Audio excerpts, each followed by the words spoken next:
अमित और कविता भाई बहन थे। कविता बड़ी थी, अमित छोटा था। दोनों के माता पिता का स्वर्गवास हो चुका था। कविता एक ऑफिस में काम करती थी। उसका भाई अमित कॉलेज में पढ़ता था। एक दिन अमित ने कविता से कहा, दीदी मुझे कॉलेज की फ़ीस देनी है, मुझे कुछ रुपये चाहिए। कविता ने कहा, अभी तो मेरे पास पैसे नहीं हैं, कल तक मैं तुझे पैसे दे दूँगी। कविता ऑफिस से एडवांस मांगकर अमित को पैसे देती है। वह अपने भाई को अफसर बनाना चाहती थी, इसलिए वह दिन में ऑफिस में काम करती थी और शाम को एक घर में काम करती थी। कुछ दिन बाद अमित की पढ़ाई पूरी हो गई। एक दिन अमित ने घर आकर कविता को कहा, दीदी मुझे बहुत बड़ी कंपनी में मैनेजर की नौकरी मिल गई, अब तुम काम करने नहीं जाओगी। यह कहकर वह जिद करने लगा। हार कर कविता मान गई और उसने काम करना छोड़ दिया। अब वह केवल घर संभालती थी। ऐसे ही समय बीत रहा था। एक दिन अमित ने कहा, दीदी मैंने कुछ रुपए जोड़ लिए हैं, अब मैं आपकी शादी करना चाहता हूँ। यह सुनकर कविता ने कहा, नहीं भाई, पहले मैं तेरी शादी करूँगी, जब घर संभालने वाली आ जाएगी तो मैं भी शादी कर लूँगी। कविता ने एक अच्छी सी लड़की देखकर अमित की शादी कर दी। अलका को भाभी के रूप में पाकर कविता बहुत खुश हो रही थी। धीरे धीरे अलका ने पूरा घर संभाल लिया। तीनों बहुत खुशी से रह रहे थे। एक दिन अलका की माँ अलका से मिलने आई। उन्हें कविता शुरू से ही पसंद नहीं थी। मौका पाकर उसने अलका से कहा, तेरी ननंद शादी नहीं करना चाहती है, यह तो जीवन भर तेरे पति की कमाई पर ऐश करना चाहती है, तू बहुत सीधी है। यह सुनकर अलका ने कहा, माँ तुम बेकार की बात कर रही हो, अमित इनके लिए लड़का देख रहे हैं, जैसे ही मिल जाएगा शादी हो जाएगी। लेकिन अलका की माँ ने कहा, बेटी तू नहीं समझेगी, यह तेरे को कभी चैन से रहने नहीं देगी।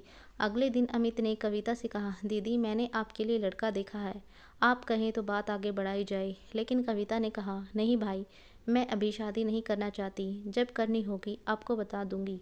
यह सुनकर अमित और अलका को आश्चर्य हुआ। अलका के दिमाग में माँ की बातें गूंजने लगी।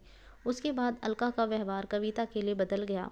वह अमित को सामने कुछ नहीं कहती, लेकिन अमित के जाने के बाद कविता से छोटी छोटी बात पर लड़ती रहती। एक दिन कविता कहीं गई थी। अकेले में अलका ने अमित से कहा, दीदी शादी क्यों नहीं करना चाहती, कहीं ऐसा तो नहीं तुम्हारी बहन हमेशा हमारे ऊपर बोझ बनकर बैठी रहे। यह सुनकर अमित को बहुत गुस्सा आया। उसने कहा, खबरदार मेरी दीदी के बारे में कुछ कहा तो वो जो चाहेंगी वही होगा। तुम्हें पता है उन्होंने अपना पूरा जीवन मुझे बड़ा आदमी बनाने में लगा दिया। अलका को समझ आ गया कि अमित उसकी बात कभी नहीं सुनेगा। उसने अपनी ननंद को रास्ते से हटाने के लिए एक तरकीब सोची। एक दिन अलका ने कविता से कहा, दीदी काफ़ी दिन से मैं कहीं बाहर नहीं गई हूँ, कल हम मंदिर चलते हैं। यह सुनकर कविता बहुत खुश हुई। अगले दिन दोनों मंदिर में पहुँच जाती हैं। मंदिर में पूजा करने के बाद अलका कविता को प्रसाद देती है। उसने प्रसाद में कुछ मिला रखा था। प्रसाद खाकर कविता बेहोश हो जाती है। अलका उसे छोड़कर घर वापस आ जाती है। उसे लगता है जहर मिले प्रसाद से कुछ देर में कविता मर जाएगी। कुछ देर बाद कविता को होश आता है, लेकिन वह अपनी पिछली ज़िंदगी भूल गई।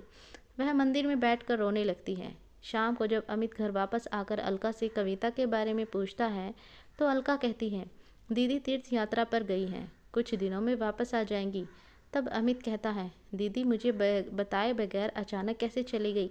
वह परेशान हो जाता है, लेकिन अलका उसे समझाकर शांत कर देती है। इधर कविता को उसी मंदिर के पुजारी मंदिर में स्थान दे देते हैं। वह दिन रात मंदिर में सेवा करने लगती है। मंदिर के सभी भक्त और पुजारी कविता का बहुत ध्यान रखते थे। ऐसे ही समय बीत रहा था, लेकिन कविता को पिछला कुछ याद नहीं आ रहा था। काफ़ी दिन बीत जाने पर अमित कविता को ढूंढने निकल आया। वह कविता को ढूंढता रहा, लेकिन कविता कहीं नहीं मिली। एक दिन वह थककर उसी मंदिर के एक पेड़ के नीचे बैठा था। तभी वहाँ कविता आई। उसने कहा, भैया मंदिर में भंडारा शुरू हो रहा है, आप भी बैठकर भोजन कर लीजिए। कविता की आवाज़ सुनकर अमित चौंक गया। कविता को देखकर वह रोने लगा। तब कविता ने कहा, भैया आप क्यों रो रहे हो।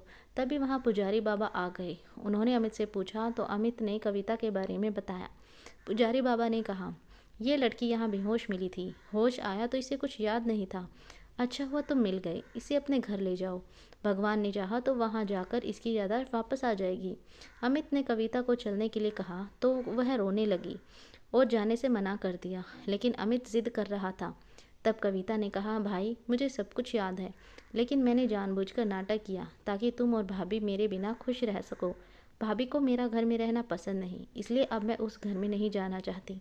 यह सुनकर अमित रोने लगा और कविता से बोला, दीदी अगर आप नहीं घर नहीं चलोगी तो मैं भी यहीं रहूँगा। उसकी बातें सुनकर कविता घर आने के लिए तैयार हो गई, लेकिन उसने अमित से कहा, मेरी एक शर्त है, तुम भाभी पर गुस्सा नहीं करोगे। अमित मान गया और कविता को घर लेकर आ गया। कविता को देखकर अलका सहम गई और रोने लगी और उसने अमित और कविता से माफ़ी मांगी। कविता के कहने पर अमित ने उसे माफ़ कर दिया। कुछ दिन बाद कविता ने शादी कर ली और अपनी ससुराल विदा हो गई। आपको ये कहानी कैसी लगी कमेंट करके हमें ज़रूर बताएं। चैनल को लाइक शेयर और सब्सक्राइब भी ज़रूर कीजिए।